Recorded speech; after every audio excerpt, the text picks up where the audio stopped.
Hi there, welcome to another Jaltest diagnostic software demonstration. In today's session, we're going to take a look at the commercial vehicle license.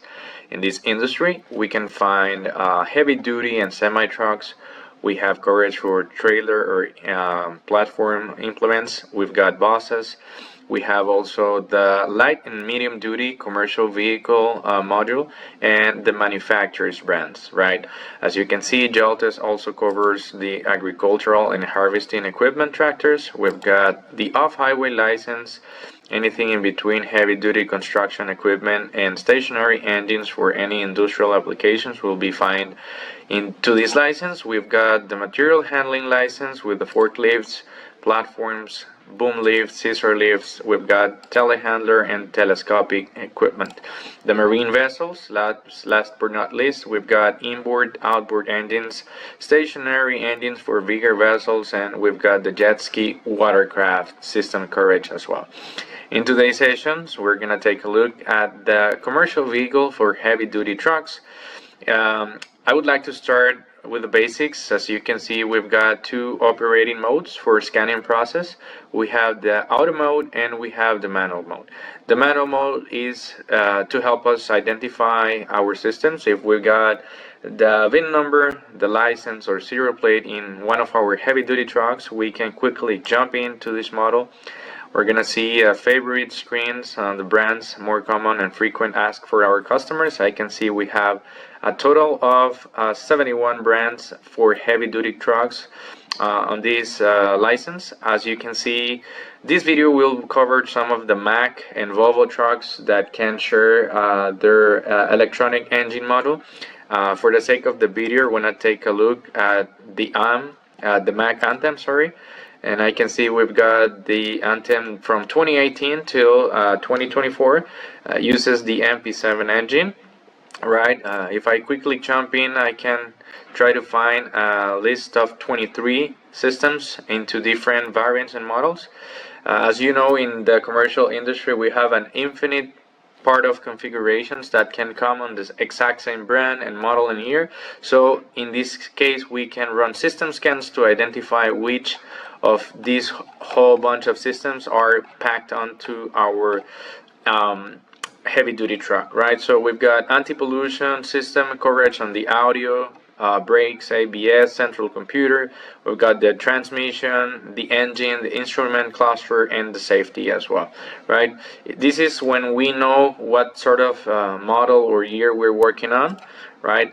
Also, if we go to Volvo as well, we're gonna see the whole bunch of family series, the VL, the FL series, right? VN as well. We're gonna be able to try to search the more common engines that we've got in these trucks, right? Let's just say we're working on FE series, or FH as well. The D12, D12F, D12C, and D. So we have a whole list of family models available, and we can quickly jump in as well and try to see. We have anti-theft system coverage, auxiliary brake, central computer, chassis model, climate, HVAC, compressed air processing, engine. We've got instrument cluster, lightning, the multiplex, safety, so forth and so on, right? So this is when we are completely sure what type of model we have, but we can also use this quick auto session. In the auto mode, we just need to identify the diagnostic port we have on our machines. For Volvo and Mack trucks, we're gonna use this OBD2 port universal. This is a 16-pin connector. We can just quickly jump in here and we can run a main system scan, right? We can filter out if we want to do reading and clearance of fault codes or just run the quick scan. To quickly jump into the main view, and this is how you're going to look once you connect to the machine. The first thing the software will identify is the diagnostic. On the diagnostic port is the communication protocol and the VIN number for the truck. So in this case, we're running the system. We're just reading the main systems on this particular truck, and we're gonna be able to identify them, right? And this is how the screen and the software will show the layout information about what electronic control models we are reading and connecting to, right? So this can take a little while. It can take up to 2 minutes, let's just say, depending on your computer specs. In most of the cases, the waiting time could vary and range between 1 to 3 minutes, right? So as you can see, we have completely run the scan, and we have access to the EMS. This is the engine control model, usually an electronic diesel injection rail, right, controller. We have the ACM. This is the after treatment system controller. We've got the HPCU, common powertrain controller, in these Volvo trucks from 2015. We've got the GECU. This is the gearbox lever. We've got the Allison transmission or the TCU, ABS anti-lock braking system, the VCU from Mack. This is the central computer, and the electronically controlled air suspension. So let's just stick around the engine. Right, I'd like to show off some of the capabilities we have on the diagnostic side. I can quickly show the dealer level capabilities we have available on diagnostic these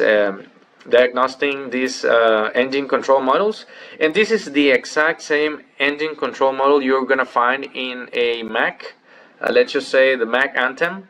If we were just trying to connect to an MP7 or AP8 engine, this is exactly the same engine controller we're gonna be accessing.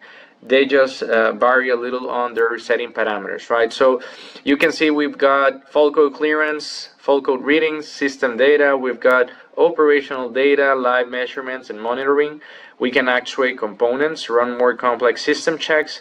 We can even set parameters, provide maintenance, and do some calibrations, and even do a 60-minute recording time to perform any idle or road track tests to be able to identify some call faults that could be spontaneously generating on my system, right? On the far left menu, you can see the technical resources or libraries. You can see the diagnostics menu, system technical data. We can see the schematics and electrical wiring diagrams. We can just quickly check the maintenance data as well, depending on the displacement, engine displacement, and what sort of engine are you working on. As you can see, we can work on D11s or D13s. This is for Volvo North America, and also we've got the MP7 and MP8 that are engine manufacturers by Mack. So it will vary depending on that. So I'd like to start with the fault code readings and clearance. One of the advantages of our Jaltest diagnostic software is that we don't run on generic fault codes. We run on specific information. These are proprietary codes such as the P0298. We can see it's an engine oil over temperature. If I would like to see the freeze frame data, I just can click right here and I can see the priority on my system, the last occurrence date and hour, first occurrence as well, warning lamp it's on, system stays active. I can also click on the help and components of the fault code, and I can see which are the components related to this fault code. I can see the CB1 component on Mack and Volvo engines are listed as the oil temperature and level sensor. If I want to take a look additional information about this sensor, I can see picture, I can see pinouts, I can see diagrams and locations on my different model variants, MP7, MP8, and MP10. I have my pinouts. I can see operational tables and values such as tightening torques or voltages of operational use. I can even display measurements. If definitely we have a faulty component, we can just hit straight to the measurements and just test if actually we're getting any readings, right? I can also go to the schematics. Let's just say this is the Anthem AN version. I can stick around all the components. I can see power supply voltages and a whole bunch of components that are connected to my main control unit and my management system, right? As you can see, I have highlighted the component. This is the oil temperature and level sensor. These are pinned out to the 31, to the 6. It goes from the 1 to the 3 and the 4 to the 2, right? And this is my main control unit. If I double tap here, I can see the pinouts, the port 1, the port 2. I can see the configurations on the MP7. I can also check the locations and diagrams on my different type of engines, right? I can see the coolant operational values, engine management control unit, tightening torques, and the electrical wiring. I can even also run the display measurements of the whole control unit, right? Going back to the diagnostics, I can even access to full code troubleshooting guides, step-by-step guides, in which we're gonna have the ability to efficiently diagnose. It could be a manual repair or even an electronic repair with a reset or calibration to be able to access. Let's just say we're working on an MP7 10.8 liters 325 from 2015. I can quickly jump into the step-by-step manual guide so our team of mechanics can take advantage of these technical resources and repair service manuals, right? I'm not going to dive into much into the details, but I just want to show the layout, how this is basically presented to the customer. We've got system data, ECU data stored by the manufacturer, such as the brand, VIN number, software and hardware serial number versions, operational data as well, such as fuel consumption rates after treatment, data records, and engine torque against the engine load profile. More measurements, we've got system displays. In this case, due to the fact of the variant, we can either choose a 4-cylinder or 6-cylinder configuration on the fuel system. Let's just stick with the 6-cylinder, more commonly known on these MP7 models. We can see the injection rail, we can see the injectors, reading engine loads, pressures on the injection rail, the electronic supply voltage unit, and the electronic pump for the diesel as well. We can see the other injectors that goes to the after treatment system and some temperatures as well. I can even have access to the instrument cluster on my engine with the real readings on the odometer and so forth and so on, right? I can even check the turbo calibration systems with the gears and revolutions per minute and the pressures that we are outgoing to the engine, right? I can even run manual selection. If I want to take a look at pressure sensors, I can see we've got 137 components related to my engine control model. I can just filter out the pressure, let's just say engine oil pressure and intake air pressure. I want to visualize with these little gauges real-time monitoring, right? I can even save these on my diagnostic reports, add some comments. I can have these ranges that are specified by the manufacturer, and I can even have a time lapse to set 3 to 5 minutes to be able to interpret more technical information about the signals on my sensors, right? We can actuate components, regulator of the exhaust gas pressure, the wastegate valve, VGT actuator, EGR solenoid valve, system checks. We can run on more complex tests such as cylinder cutout test, injector buzzing test, cylinder compression and balance, fuel consumption, NOx compressor, boost pressure. We've got the after treatment fuel dosing taken care of, intake and exhaust system checks, engine brake, SCR efficiency, and a couple of more advanced and complex tests to be able to check and identify any faulty components.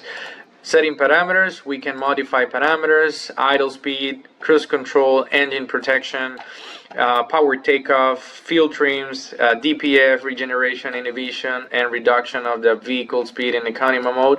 Parameters can be set from this action of components. We can also access to the maintenance on particular region of the DPF and SCR catalytic converter. We can even do resets on the whole component list of the after treatment system as the PRV valve, the coolant pump, SCR system, oxygen sensor, nitrogen oxygen sensors, and we can do a reset of the DPF differential pressure sensor or other components, right? Calibration, we can actuate and calibrate the VGT if we're doing an initial installation or if we're running on any calibrations, right? This is it on the diagnostics. Probably we should expect to see the exact same coverage when we access to, let's just say, transmission system or body computers on these heavy-duty trucks. We should expect to have different functionalities but same diagnostic menu capabilities, right? So we've got, troubleshooting by symptoms guide. more technical data, if my engine is knocking or we're having a low compression on my engine or the oil temperature is too high, we can access to these troubleshooting guides to be able to do a efficiently diagnostic on the system, right? Releases and procedures, more guides as checking the DOC or checking restrictions of DPF, procedure for checking the fuel leaks on the electronic diesel common rail, and basically at the same time we had generated a diagnostic report. Right, in this particular case we have collected data and we have checked all what it comes to diagnostic information will be saved out into this report, and we can export it as a PDF and save it into our local files. This is a little bit what we got on the Volvo and Mack auto scanning process for heavy duty trucks in North America. Please let me know if you're hoping to see any other model or coverage system you'd like to check on. I'll be happy to create a video for you. Take care. Bye bye.